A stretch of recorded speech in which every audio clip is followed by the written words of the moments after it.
Hello mga kachika, for today's video ay ayan, nakita nyo naman ang bumungad mga damit na nagkakalat-kalat mga kachika. So ayan, damit ng alaga kong dalaga yan, pumunta dun sa kaeskwelahan niya kasi Sabado ngayon mga kachika. Yan, namasyal siya at yan nga ginawa niya sa kwarto niya, kinalat niya lahat ng mga damit niya.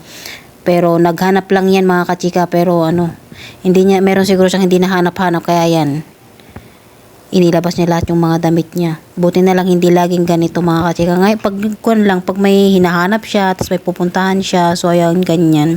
So, dito naman mga kachika, kwarto ng dalawang babae na alaga ko din yan.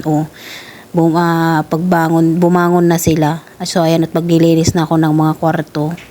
Yan, natapos ko na yung kwarto ng mga dalaga mga kachika. So, ayan, umpisa na nating maglinis para matapos na kasi may dalawang kwarto pa na nag-aantay. Inuna ko na yung kwarto ng dalaga kanina mga kachika. Nakita nyo naman kasi hindi ko alam kung paano. Grabe, nilinis ko na yun mga kachika yung kwarto na yun. Inayos ko na yung mga damit kahapon, tiniklop ko, inayos ko ng mabuti, pero ano na naman ginawa niya, mahinanap na naman yun mga kachika na hindi niya mahanap-hanap ba. Kaya hinalungkat na naman niya ng hinalungkat. Wala na namang silbi. Yan.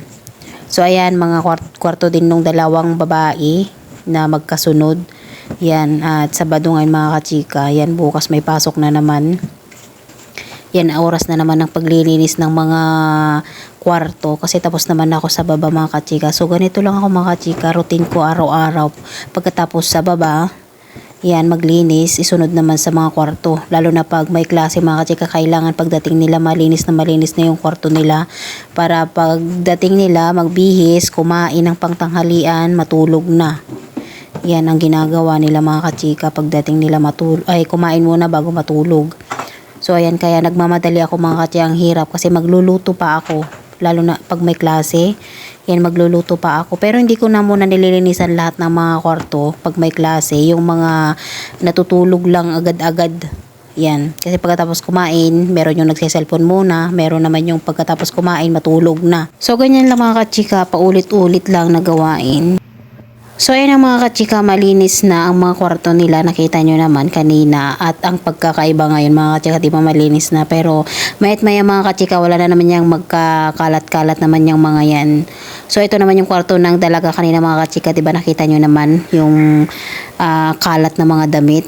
Ang daming kalat na damit, pero malinis lahat yung mga yun mga kachika. So ayan, sarado natin pati yung table niya mga kachika. So ayan, lagay ng mga pabango niya, makeup niya. So ayan, nakita niyo naman yung makeup niya. At so ayan na mga kachika, kain na tayo. At thank you kasi bumili sila sa labas ng pagkain. So ayan, hawak ko mga kachika sila yan.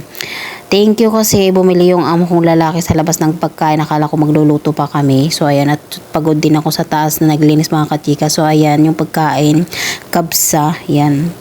Bumili na yung amo kong lalaki sa labas kanina kasi hindi rin naman siya pumasok sa trabaho niya. So ayan, at maglalaban tayo mga kachika. So ayan, ulitin ko mga kachika na naman.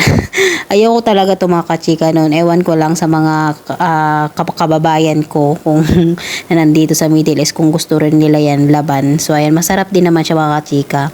At yan nga, pag nasanay ka na talaga. So yan mga kachika, kain muna tayo. Yan, kasi gutom na rin ako kasi dami kong binawas sa taas. Nakita nyo naman kanina. Kalat sa mga kwarto. So mga kachika, see you. Bye. Ingat po tayong lahat. God bless po.